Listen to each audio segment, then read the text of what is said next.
Coulomb's law.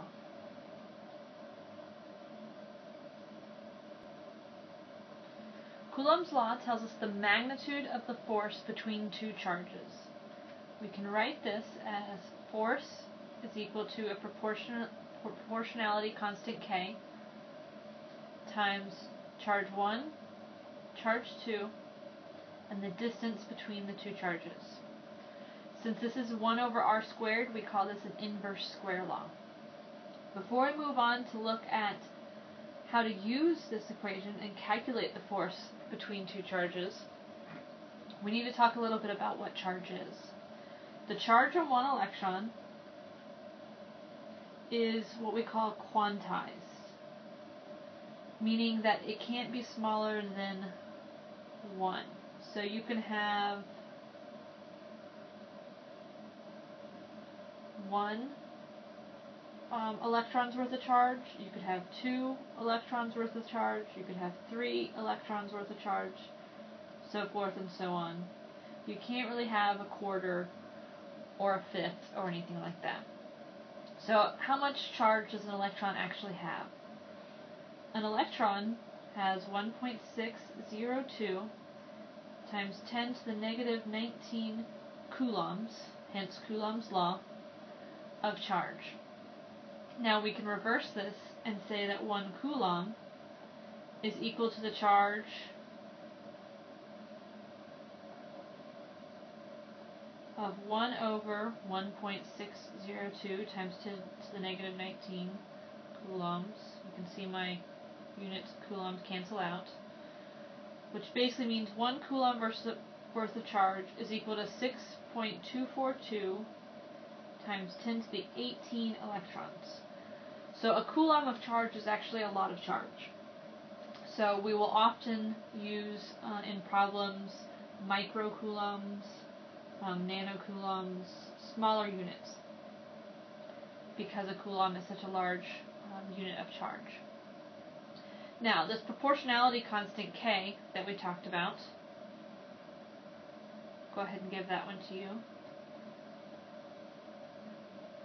This is a constant needed to equate the force, which comes in units of newtons, with the right side of the equation. So we're going to have Newton meters squared. Again, it's our inverse square law, so we end up needing to counter the distance that is on the bottom, the denominator of that fraction, over Coulomb squared. Now this can also be written as 1 over 4 pi times the permittivity of free space. That's what this little E looking symbol is. So again, I can rewrite this to equate it to K. And then if you want to know what this permittivity of free space constant is, 8.85 times 10 to the negative 12 Coulomb squared over Newton meter squared. So if we want to go back to Coulomb's law, I'll rewrite it down here. Force is equal to that proportionality constant K, Q1, Q2. So Q1 is the charge on one of the charges you're interested in. Q2 is the amount of charge on the other charge that we're interested in, over the distance between the two charges squared. If we want to use this in terms of the permittivity of free space, which will become important a little bit later on, we can write it this way as well. Now, this equation, in either form that you're interested in using it, is specifically for point charges at rest. So if you're talking about charges that are moving, or if you're talking about the charge on a sphere, or on a rod, or on a plate, then this is not the formula that you want to use. Alright, time for an example. So, we've got two charges. This little charge right here has a charge of Q1. This little charge over here has a charge of Q2. and they are a distance d away from each other.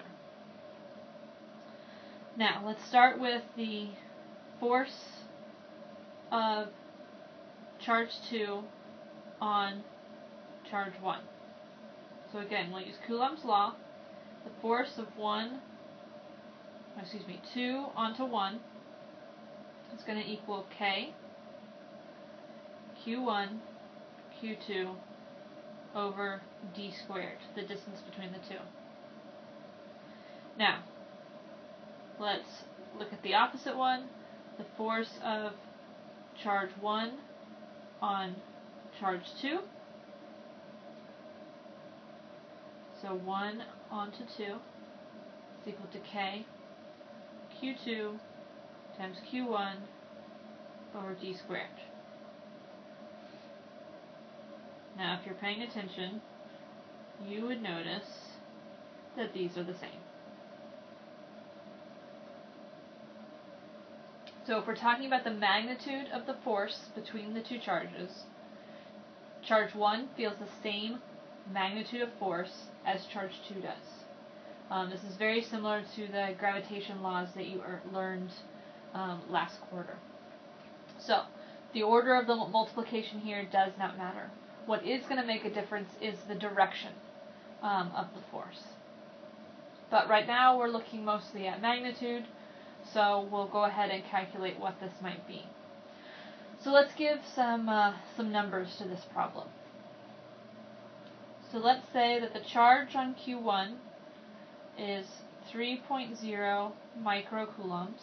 Again, a coulomb's a lot, so we're going to be using smaller units.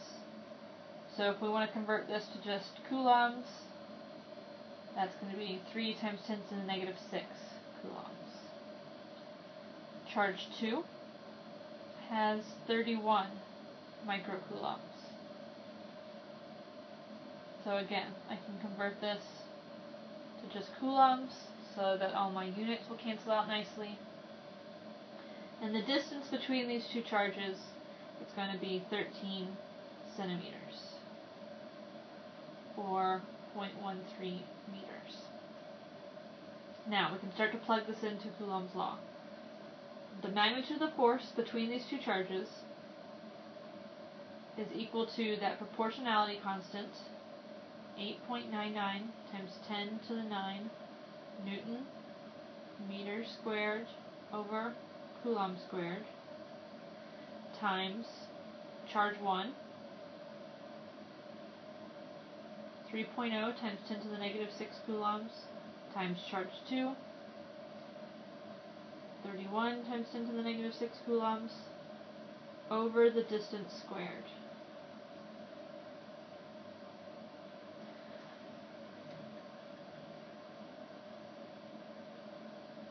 Alright, so let's start to multiply some of this stuff out. So first of all, taking a look at our units, I've got meters squared from the proportionality constant on the top, and for my distance I've got meters squared on the bottom, so those two will cancel. I've got Coulomb squared at the bottom of my proportionality constant, and I've got Coulomb and Coulomb on the top from my charges. So as you'd expect, the units that's going to come out of this is just going to be newtons. So if you plug this into your calculator, you'll find it should come to 49 newtons. Now, the charges that we assigned, the sign of the charges that we assigned to these are both positive. So that means regardless of which charge you're talking about, they're going to be pushing away. So right now we're just going to write away, since similar charges repel. So they're going to push away from each other. So if we had two negative charges, it would also be away. Now, if we assume that positive x is to the right, then that means that the force on charge 1 would be 49 newtons in the negative x direction, and the force on charge 2 would be 49 newtons in the positive x direction. So beware of your signs when you're going through these problems. I recommend going through and looking at whether they're going to be going away or towards each other, and then looking at the directions that corresponds to that, assigning directions afterwards. It's easier to start with towards and away and then figure out, okay, well, away for charge 2 means positive x, and away for charge 1 means negative x.